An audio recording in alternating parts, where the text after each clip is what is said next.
Train को आगे आना चाहिए और झूठ को झूठ और सच को सच कहना चाहिए, हकायक का सामना करना चाहिए। मेरी तो यही राय है और ये काम एक इन्होंने चीज करना है, तहरीक इंसाफ के लोगों ने। शहरियार अफरीदी, एक सवाल आपसे। अभी आपने वो स्टेटमेंट सुनी शेर अफजल मरवत का आखिरी जुमला ये था कि मेरी पार्टी के अंदर से कुछ लोग चाहते हैं, पार्टी के अंदर से कुछ लोग चाहते हैं कि शेर अफजल मरवत ना बने।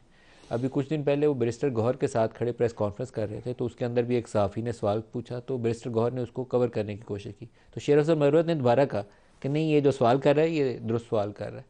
आपकी पार्टी के अंदर क्या सूरत हाल है? क्या लोग एक दूसरे की टांगें खींच रहे हैं? ये खबरें अब खुली आ रही हैं, क्यों? देखें, दो चीज़ें हैं।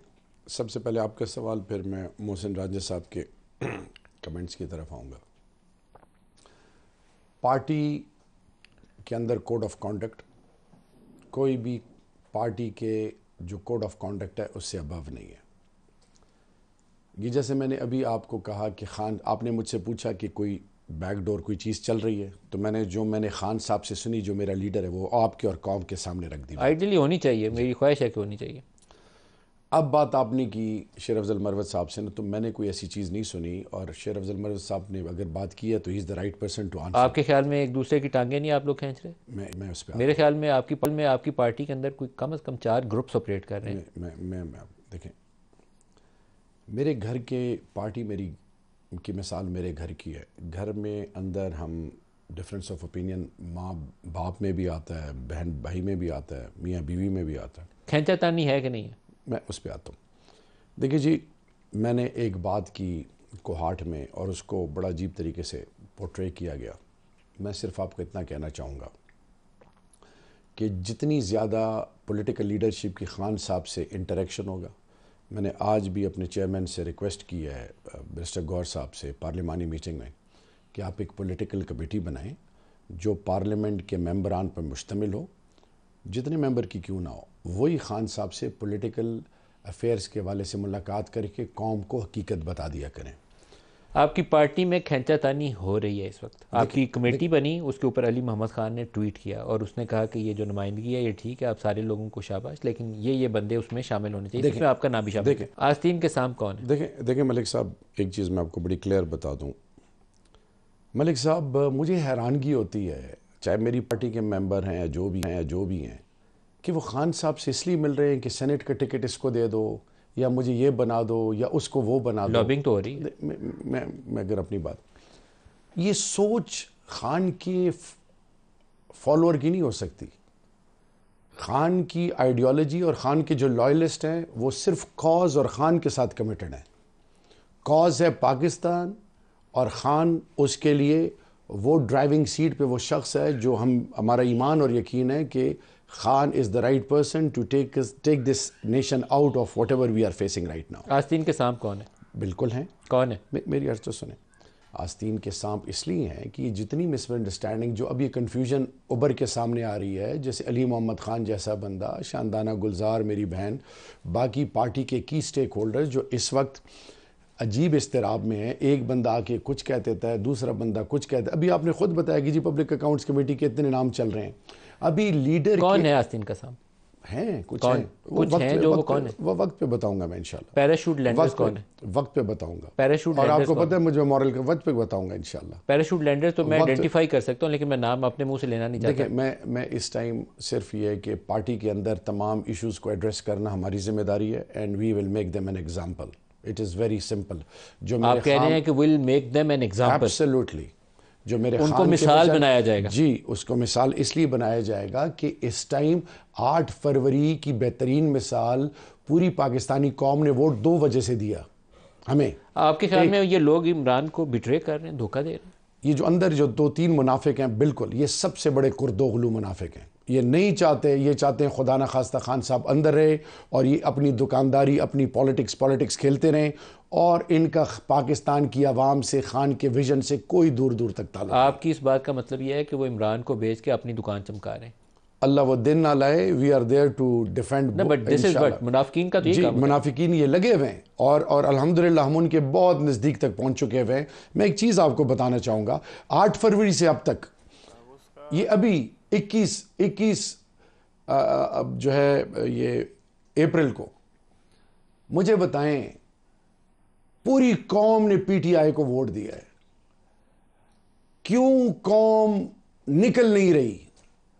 कभी हमारे 8 के बाद 21 को ही ठप हो गया काम, तो दैट शोज द डिफरेंस। क्यों नहीं निकल? नैरेटिव बनाया था 21 अप्रैल तक आते ठुस हो गया। अवाम खान के विजन के साथ है। हमें 2 चीजों के लिए वोट मिला था, एक कि खान को बाहर निकालो, दूसरा चोरी शुदा मैंडेट वापस लो। मैं सिर्फ एक चीज पे एम्फेसाइज करूंगा, मेरे घर के मामलात हैं वो इंशाल्लाह हम ठीक करेंगे। एक चीज मैं आपको बताऊं, अल्लाह अल हक इमरान खान के साथ जिसने बदनीयती की, अल्लाह ने उसको कैफरे किरदार तक पहुंचाया। और अंदर के जो मुनाफिक बैठे हैं ना, ये जो अगर गलत फहमी में है, इनके लिए इंशाल्लाह अली मोहम्मद खान और शहरियारी काफ़ी हैं। But this mark down my words, हम पार्टी पॉलिसी, पार्टी के अंदर तमाम वो चीज़ें जो मेरे लीडर की हम पर फ़र्ज़ हैं, उनको हम ब्लाइंडली फॉलो कर रहे हैं।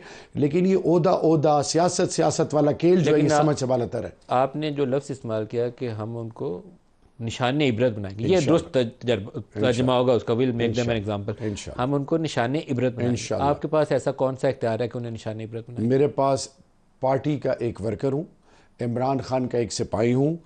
वो तमाम लोग जिन्होंने कुर्बानियाँ दी, जिनकी औलादे आर्मी ट्रायल से अभी कोर्ट से गुजर रही हैं, जिनके बच्चे ATC में फंसे हुए हैं, जो अंदर हैं, जलील हो रहे हैं, यास्मीन राशिद साहिबा जैसे जो मेरी माँ जैसी हैं, वो जिनके माँ बहनों की इज़्ज़तों के जनाजे निकाले गए, जिनको मारा गया, जलील किया गया। अभी भी मेरे 81 MNAs जो फॉर्म 47 इफेक्टीज़ हैं, उनके कारोबार बंद हैं, उनके घरों पर क्या क्या हो रहा है। हमाद अजहर के वालिद साहब मेरे बुजुर्गों के दोस्त हैं, He is in his mid-80s।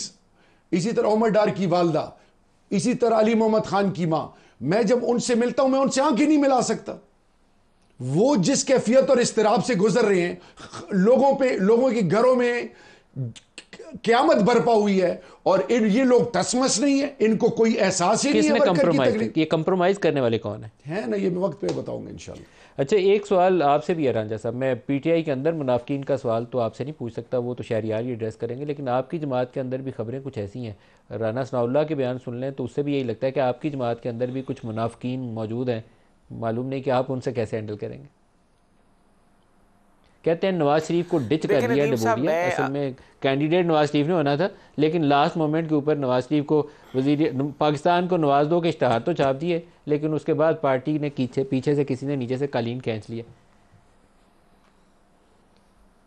देखिए जी, मैं एक बात कहूँगा नदीम साहब, बड़ी एक जो कैफियत होती है ना कि अपनी बोटी के लालच में पूरा बकरा ही ज़बा कर देना, ये कैफियत जो है ये बड़ी गलत है। और मैं तो इसको कि अपने ज़ात की हद को अगर देखना कि मेरी ज़ात जो है उसको कुछ नहीं मिल रहा और मैं किसी पोजीशन पे नहीं जा रहा, और वहाँ पे जाके फिर आप ये सोचें कि अब मैं पूरी पार्टी को ही किसी दाव पे लगा दूँ और कोई ऐसी बात करूँ, वो बिल्कुल गैर मुनासिब है। देखिए, इंतखाबात हुए, मैंने तो अपने मुखालिफ को मुबारकबाद पेश की। मैंने कहा आप जाएँ, आप ऐवान में जो चाहे जिस तरह भी इलेक्शन जीता, मेरी इलेक्शन पिटिशन अपनी जगह पर है, वो चाहे जिस तरह भी इलेक्शन जीता, वो इलेक्शन जीत गया, वो असेंबली में चला गया, मैंने उसको मुबारकबाद दे दी। अब मेरी कानूनी जंग है, वो मैं कानूनी तौर पे करूँगा। लेकिन ये इंतहाई गैर मुनासिब रवैया होता है कि आप जमात में रह के जमात का जो पूरा कॉज है, जो जमात का पूरा एक लार्जर इंटरेस्ट है, उसके बारे में आप कोई ऐसी स्टेटमेंट्स दे दें जिससे पूरे जमात के लार्जर इंटरेस्ट के ऊपर बात आनी शुरू हो जाए, आपकी पूरी लीडरशिप के ऊपर बात आनी शुरू हो जाए। तो हम तो भी पार्टी में बहुत जूनियर हैं, हमारा तो सियासी सफ़र अभी इतना नहीं है, लेकिन मेरे लिए सब काबिल एहतराम है। सब अभी शहबाज शरीफ की क़यादत में पार्टी तर्जमानों का जब इजलास हुआ था, उस इजलास के अंदर भी कुछ लोगों ने ये तजवीज़ पेश की थी कि जो बयान दिए जा रहे हैं राना सनाउल्लाह या जवेद लतीफ़ साहब की तरफ से या कुछ और लोगों की तरफ से, तो उनको रोका जाए। ये नहीं कहा गया कि इशूज़ को एड्रेस किया जाए, कहा गया कि उनको रोका जाए कि बयान ना दें। इसके बाद तारर साहब ने पब्लिकली एक स्टेटमेंट भी जारी की। तो सब अच्छा नहीं है आपकी जमात के अंदर भी, जैसे अफरीदी साहब की जमात के अंदर इस वक्त सब अच्छा नहीं है, लोग अपनी अपनी दुकान चमका रहे हैं, आपकी पार्टी के अंदर भी कुछ ऐसा ही चल रहा है। सब जमातों में नदीम भाई ये घर की तरह होती हैं सियासी जमातें, ये फैमिलीज़ होती हैं, और फैमिलीज़ के बीच में कभी नाराज़गी हो भी जाती है, कभी कोई नाराज़ हो जाता है, उसको फिर राज़ी किया जाता है। इनकी जमात का सबसे बड़ा इशू ये है कि इनकी जमात के बीच में वाकई ही हमारी तरफ तो चलो नाराज़ लोगों के या मामलात होंगे या उनके जेन्युइन कॉजेज़ होंगे, लेकिन सुनना भी चाहिए। और मैं ये समझता हूँ कि पार्टी की क़यादत जो मशवरा शहबाज शरीफ साहब को दिया गया उसके ऊपर अमल भी तेज़ी से जारी है। और मेरे ख़्याल से आने वाले दिनों में आप देखेंगे कि ये कशीदगी जो है, जो कुछ बयानात की शक्ल में सामने आई, इसमें कमी भी आपको नज़र आएगी। और ये कमी नहीं बेहतरी आएगी, है मैं सियासी आपको जमातें बता कि रहा हूँ, हमने कमी का कोई एक इम्कान नहीं है।